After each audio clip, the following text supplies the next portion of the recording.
If you've been watching us all off season, you know we're constantly doing mock drafts, underdog drafts, getting ready for the real drafts. You might notice that some receivers on our draft boards keep popping up over and over again. These are the wide receivers we just can't stop drafting, and we're about to tell you why. If you can't wait to start drafting fantasy football teams, you don't have to. Underdog Fantasy has drafts with entry fees as low as $4 and prize pools up to $15 million. And of course, their flagship Best Ball Mania 5, where someone will win over $1 million. Plus, if you sign up and use promo code ENDGAME, you'll get a special pick that you can use to potentially win 325 times your entry. And you're going to get up to $250 in bonus cash. Don't wait. Go join Underdog Fantasy now and use promo code ENDGAME to get your special pick and cash. Chris, I got to say, I'm a pretty big fan of your first choice. I'm sure you are, and you know if you've been watching us, like you said, the mock drafts, the underdog drafts, you know when you get to like late second round, early third round, it really doesn't feel like there's a lot of guys that stand out there, but one guy I keep finding myself drafting over and over is Jalen Waddle. And I don't really have any, deep analytics here. Like we're going to talk about some other wide receivers, and I'm going to be able to give you some stats and some reasons why I like them. I don't really have that with Jalen Waddle. This is just more like, I guess, intuition from playing fantasy football for so long. I've just seen so many guys who are extremely talented come off kind of down years for whatever reason, bounce back in big ways the following year. And I think that's what's going to happen with Jalen Waddle this year. We saw last year, I think the two guys that pop up that stand out the most to me as far as guys who had down 2022s and big 2023s were Mike Evans and Michael Pittman. Both phenomenal wide receivers, had down years for whatever reason, bounced back in a big way last year. I think that's going to be Jalen Waddle. We know he's an elite player. We know he's an elite wide receiver. He's in an elite offense. In fact, he's in what was the best offense in the NFL last year. I just think Jalen Waddle is primed to bounce back in a big way, and people are kind of down on him because he did have a disappointing year last year. But also, you can kind of chalk this up a little bit to injury. Now, I know when you look, you don't see it like, oh, he didn't miss a bunch of games. He wasn't dealing with some serious injury, no, but he was always seemed to be kind of banged up, right? Left games early, didn't play, full games. In fact, he had 5 games last year where he ran less than 70% of the routes in the game. So that shows you right there, he wasn't 100% the entire season. Coming into this year, he's obviously healthy. He's still young. If he stays healthy all year, I think we see Jalen Waddle bounce back big time this year. Going into year 4, which is a prime, year for wide receivers, entering that prime in one of the best offenses in the NFL. And it's still just really him and Tyreek Hill as the only pass catchers on this team. I just feel like intuition is telling me Jalen Waddle is one of those players that is so good. He's going to bounce back from a bit of a down year last year and have a huge year in 2024. I'm definitely with you on that pick. I love Waddle. And I know you're in on this pick the same as I am because you just mentioned Michael Pittman Jr. right around that same range. If Waddle's not there, I'm taking Pittman. He's probably the wide receiver who isn't being drafted as a top 10 wide receiver right now, who has the best chance to be a top 10 wide receiver. Now, there's several reasons. I know I've talked about Pittman before, but let me also mention a couple of new things. First of all, I think I've convinced myself I'm just completely in on this Colts offense.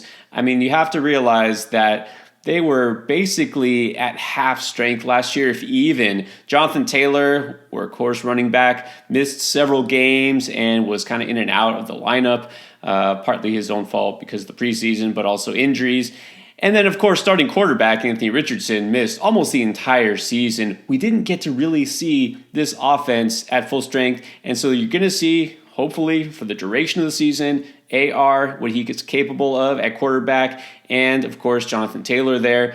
And they added a talented young receiver in A.D. Mitchell. Now, you might wonder if that's going to affect Michael Pittman. Yeah, in a good way. It's going to draw away some coverage from him. It's going to leave him open. And also, I think the biggest reason I'm in on this Colts offense is because I'm convinced that Shane Steichen is just a great offensive coach, which is why he got the job that he did. This offense managed to put up actually a fair amount of points last year despite having a backup quarterback and despite not having their starting running back. I mean, we saw Zach Moss put up big numbers.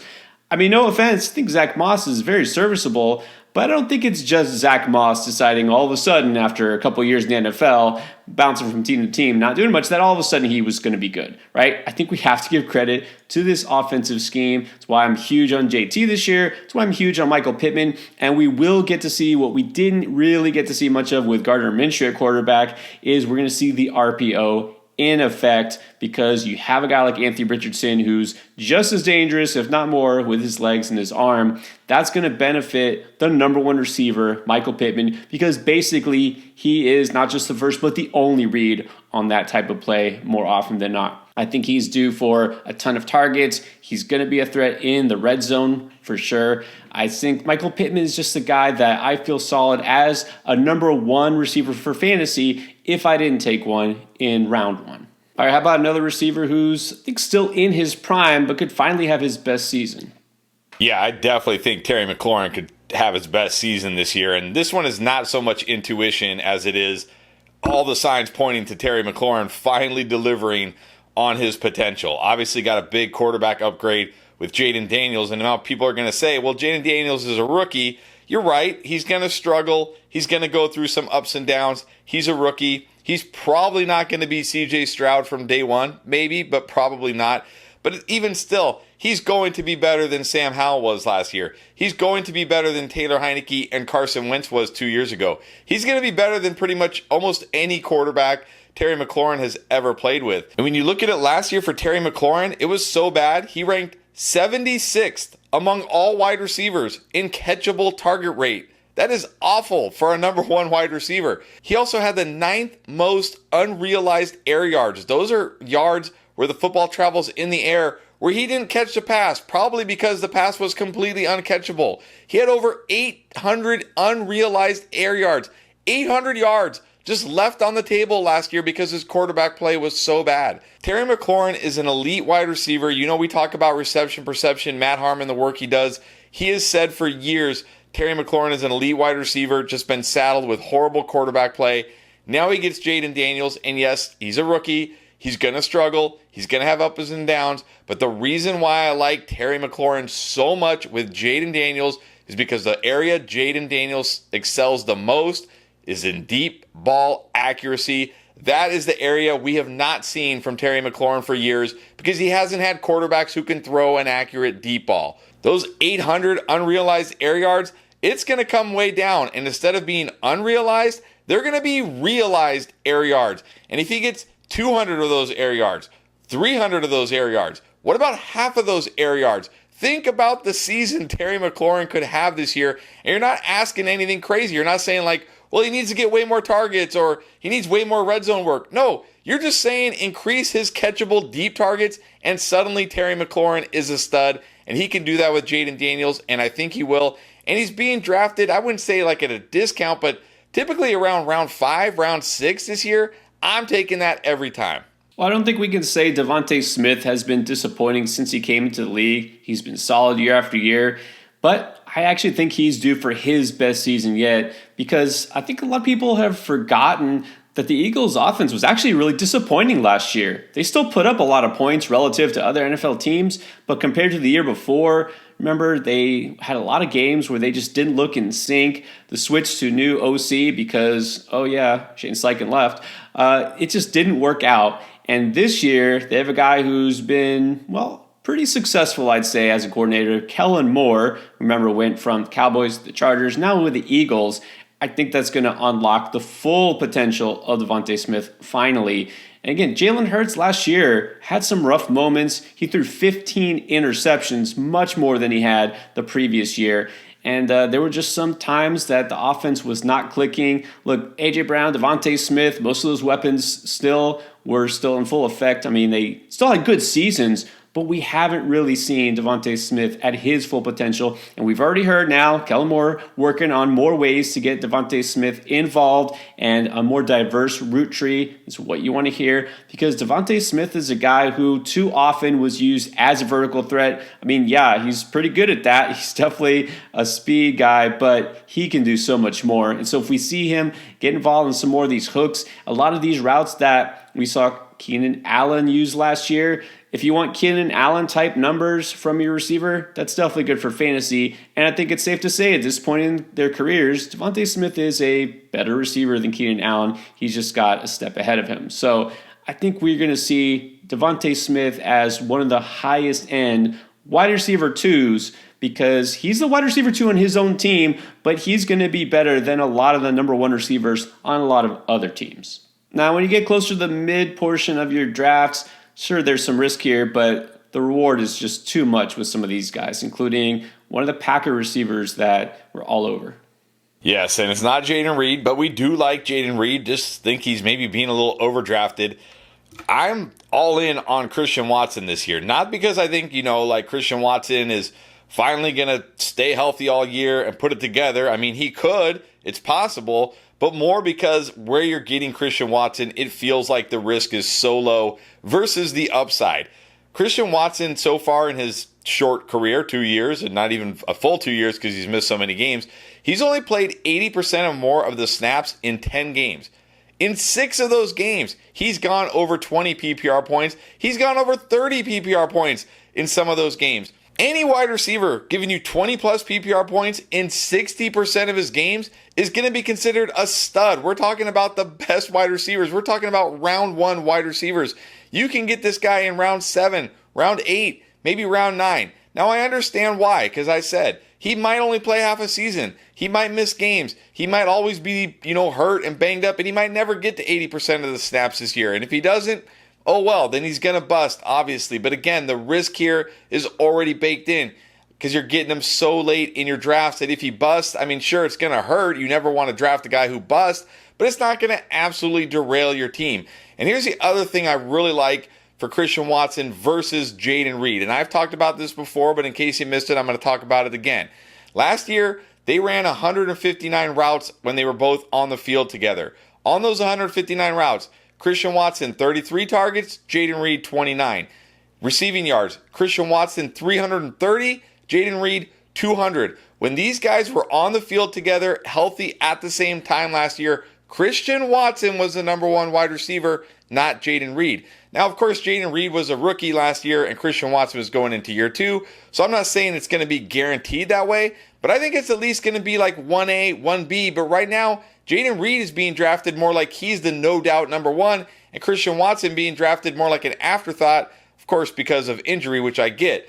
But I think Christian Watson has more weekly upside than Jayden Reed. I think he has more potential than Jayden Reed. I think he has a higher ceiling than Jayden Reed. Of course, it all comes down to he's got to stay healthy all year. But where he's going this year, I'm willing to take that risk and see if this is the year he stays healthy. Maybe the work he's doing to try to balance out that hamstring strength or whatever he's doing will finally pay off. Maybe he'll stay on the field all season this year. And if he does, people who draft him in this range are probably going to have a league winner on their hands. So let me say I agree with everything you said. I'm in on Christian Watson this year because I think finally the price is good, and I think the potential reward here is definitely worth that risk.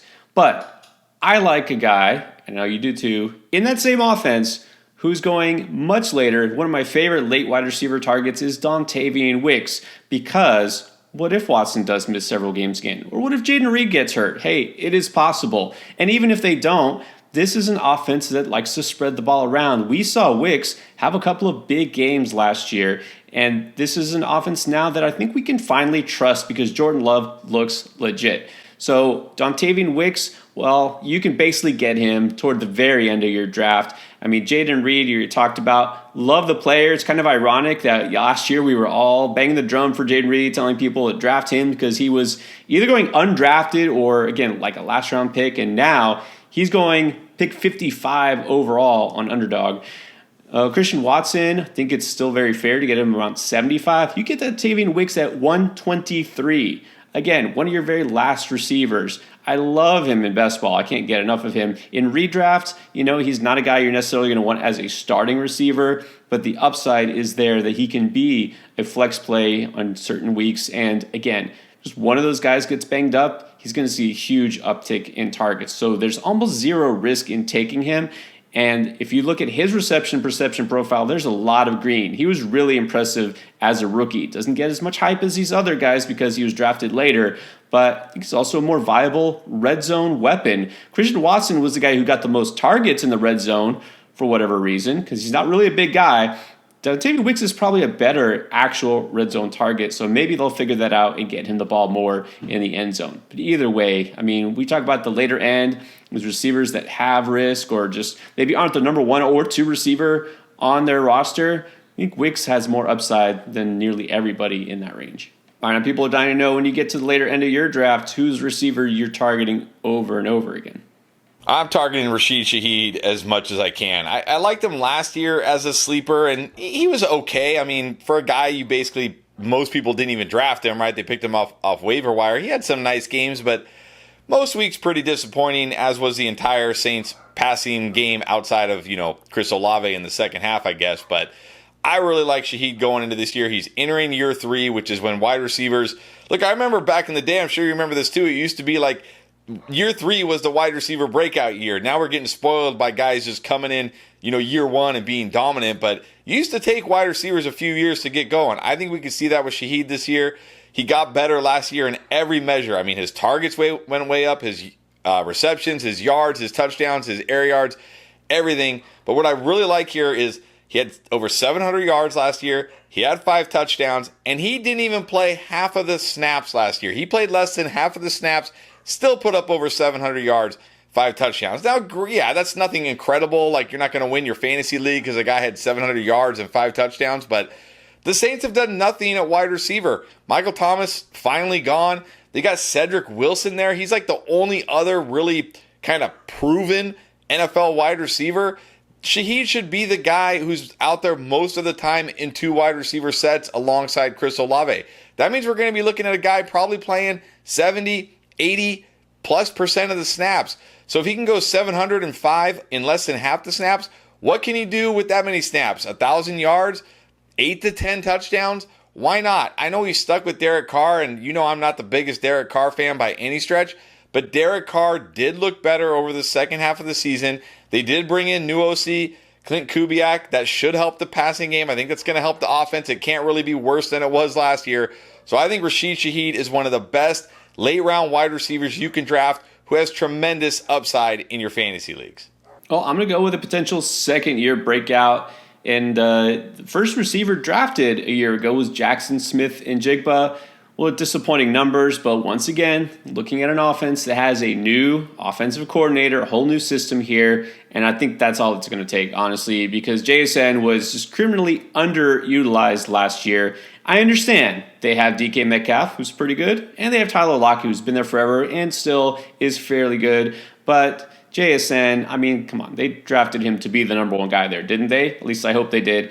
And it's just going to take a matter of philosophy where it's, hey, let's actually throw this guy the ball more often, but also maybe more than 5 yards down the field, right? We've already talked about this before. His ADOT was ridiculously low. He's been used so much on screens and hooks and these short little passes. He can do a lot more than that, all right? So I think finally now with a new coordinator from the college ranks, used to spreading the ball open to multiple receivers there in Washington, he's going to unlock Jason's potential, and we're going to see a little bit more of aggressive offense. I'm going in on the Seattle offense as well this year. I think Jason talent is definitely not the question. It's just a matter of targets and the quality of targets. They're going to be there. And again, for a guy who I really think, even though DK Metcalf is being drafted as number 1, is considered the number 1 receiver. Look, maybe technically he will be the number 1 guy there. Jason's being drafted well after him. We talk about the Texans receivers where there's 3 guys and they're all being drafted early, and something's got to give there, right? Well, with Seattle, there's still 3 viable receivers. I'll take the guy, not who's being drafted last, because I think it's clear Tyler Lockett doesn't have nearly the upside of the other 2 anymore. I'll take the guy who I feel is going to give me the biggest return on investment for where I can take him. DK's going a little too early. Lockett's probably not going to give me as much as I want on my fantasy team. I think Jason is that sweet spot of not being drafted too early, but he's going to give you a lot of production.